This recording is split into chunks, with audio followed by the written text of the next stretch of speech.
প্রিয় IELTS candidate, আপনারা কেমন আছেন? আশা করি আপনারা খুবই ভালো আছেন। আমার গত ভিডিওতে আমি আসলে কোয়েশ্চেন প্যাটার্ন কতগুলো এবং কি এইগুলো নিয়ে আসলে আলোচনা করেছি এবং সেইখানে বলেছি যে আমি আসলে বিগিনার লেভেলের যত আইএলটিএস ক্যান্ডিডেট আছেন তাদের জন্য আমি ভিডিও মেক করব, যাতে করে আপনারা খুব সহজে আইএলটিএস সম্পর্কে একটি ধারণা তৈরি হয় এবং আইএলটিএস কোয়েশ্চেন প্যাটার্ন সম্পর্কে ধারণা তৈরি হয়। তারই ধারাবাহিকতায় আমার আজকের এই ভিডিওটি এবং আজকের এই ভিডিওটিতে আমি যে কোয়েশ্চেন প্যাটার্ন নিয়ে আলোচনা করব সেটি হচ্ছে ট্রু, ফলস, নট গিভেন। আর আমি দেখেছি আইএলটিএস যারা নতুন আসে তারা আসলে প্রথমেই যে ধাক্কাটি খায় সেটি হচ্ছে কোয়েশ্চেন প্যাটার্ন সম্পর্কে না জানা। কোয়েশ্চেন প্যাটার্ন সম্পর্কে যখন তারা না জানে তখন কিন্তু তারা আসলে বুঝতে পারে না যে এই কোয়েশ্চেনটা কিভাবে আনসার করতে হয় এবং তারা অনেক হেজিটেশনের মধ্যে পড়ে যায় এবং তাদের মন মতো যে অনেক প্রশ্ন মনের মধ্যে যে প্রশ্নগুলো থাকে এগুলো আসলে তারা পায় না এই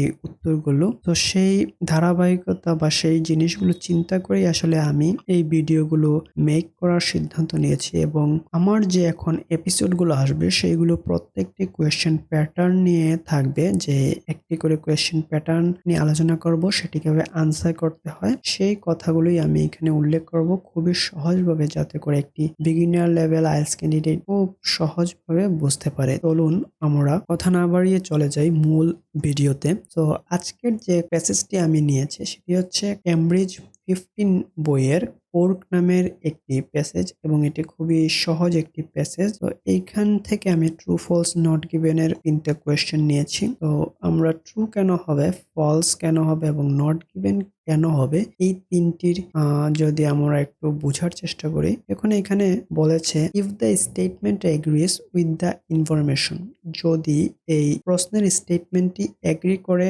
প্যাসেজের সাথে তাহলে সেটি হয়ে যাবে ট্রু। আর ফলস হবে if the statement candidate contradicts the information, যদি এই স্টেটমেন্টটি প্যাসেজের সাথে বিপরীত হয় তাহলে সেটি হয়ে যাবে ফলস। আর নট গিভেন কেন হবে if there is no information on this, যদি ইনফরমেশন প্রশ্নের যে ইনফরমেশনটি আছে সেটি যদি আমাদের প্যাসেজে গিয়ে আমরা না পাই তাহলে সেটি হয়ে যাবে নট গিভেন। তো আমরা যদি কোয়েশ্চেনে চলে যাই ডিরেক্ট, এখানে দেখুন কোয়েশ্চেনে বলেছে the cork has the thickest bark of any living tree, এই গাছের ছালটি যে কোনো গাছের ছাল থেকে খুবই পাতলা। তো এই ধরনের কথা যদি দেখি আমরা প্যাসেজে যে বলেছে যে আসলে এই গাছের ছালটি যে কোনো গাছের ছাল থেকে পাতলা, তাহলে সেটি হয়ে যাবে ট্রু। আর যদি দেখি না এই গাছের ছালটি বলা হয়েছে প্যাসেজে একটু মোটা, তাহলে সেটি হয়ে যাবে ফলস। আর যদি এই ধরনের কোনো কিছু ইনফরমেশন না থাকে সেটি হয়ে যাবে নট গিভেন। তো আমরা প্রথম যে লাইনটি আছে এখানে যদি দেখি কি বলেছে, cork the thick bark of the cork oak tree is a remarkable material. এখানে নর্মালি একটা কথা বলেছে যে কোর্ক গাছের ছালটি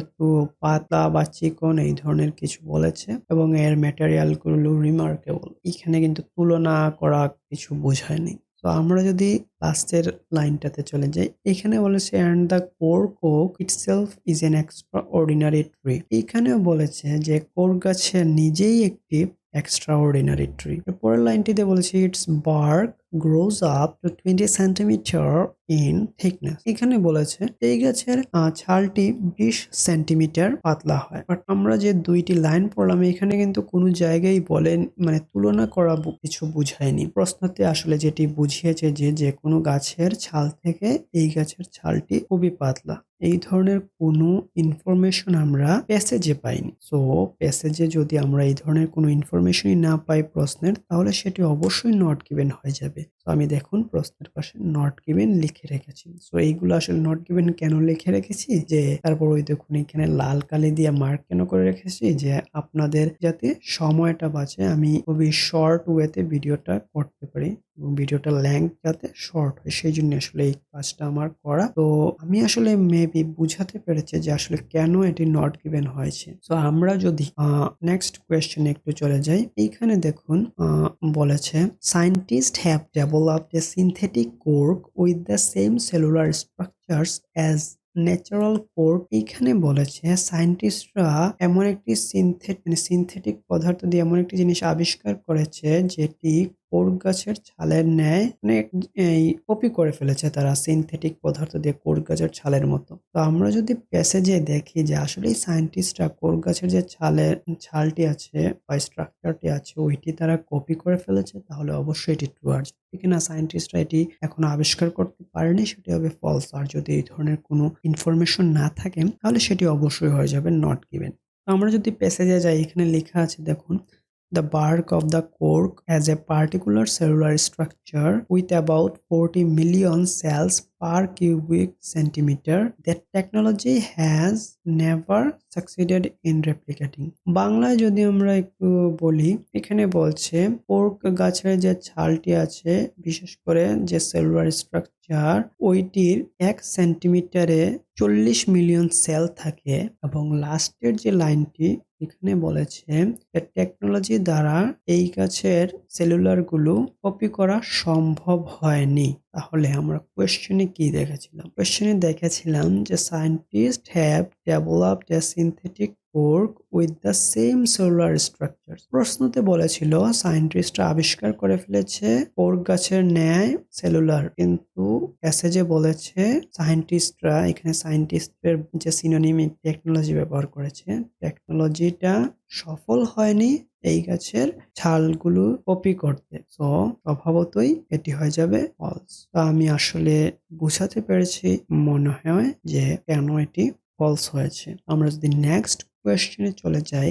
নেক্সট কোয়েশ্চেনে একটি টুইস্ট আছে। তো এই টুইস্টটি আপনাদেরকে বাংলা উদাহরণের মাধ্যমে বোঝাবো যাতে করে আপনারা এই প্রশ্নের টুইস্টটি ধরতে পারেন। এবং এটি নতুন হিসেবে যারা আইএলটিএস ক্যান্ডিডেট আছেন তাদের জন্য আসলে একটু ট্রিকি হয়ে যায় এই কোয়েশ্চেনটি। এগুলো আসলে ব্যাপার না, যখন আপনি কোয়েশ্চেন গুলো ঘাটাঘাটি করবেন, তারপর আপনি প্র্যাকটিস করবেন, তখন আপনার কাছে অনেক ইজি মনে হয়ে যাবে। তো এখানে যদি আমরা কোয়েশ্চেনটি পড়ি, cork bark should be stripped in dry atmospheric condition. এখানে বলেছে কোর্ক গাছের যে ছালটি এটির শুষ্ক মৌসুমে তোলা উচিত। আর প্রশ্ন প্যাসেজে বলেছে, আচ্ছা প্যাসেজে বলার আগে আমি উদাহরণটা বলে দেই। আপনি মেবি কোথাও একটা জায়গায় যাবেন এবং সেইখানে একটু রেস্ট্রিকশন আছে। রেস্ট্রিকশনটা এমন ভাবে বলেছে যে আপনি এই মার্কেটে বা এই শপে ঢুকতে গেলে আপনাকে গেঞ্জি পরে যাওয়া যাবে না অথবা পাঞ্জাবি পরেও যাওয়া যাবে না। দ্যাট মিনস আপনি শার্ট পরে যেতে পারবেন, বাট শার্ট পরে যে যেতে পারবেন সেটি তারা উল্লেখ করেনি। এটা কিন্তু আপনার মাথা খাটিয়ে চিন্তা করে তারপরে বের করতে হবে। সো এই জিনিসটাই কিন্তু এই প্যাসেজে বলেছে। দেখুন, if the bark is stripped on a day when it's too cold or when the air is damp, the tree will be damaged. এখানে বলেছে যদি এই গাছের ছালটি দিনের বেলা শীতের সময় তোলা হয় অথবা ড্যাম্প এয়ারে তোলা হয় তাহলে এই গাছের ছাল সহ এই গাছটি নষ্ট হয়ে যাবে। দ্যাট মিনস আপনি ঠান্ডার দিনেও তুলতে পারবেন না, ড্যাম্প এয়ারেও তুলতে পারবেন না। তাহলে অবশ্যই আপনাকে শুষ্ক মৌসুমে তুলতে হবে। আর শুষ্ক মৌসুমে তুলতে হবে কিভাবে বুঝেছেন? এখানে বলেছে খুব ঠান্ডার সময় তোলা যাবে না এবং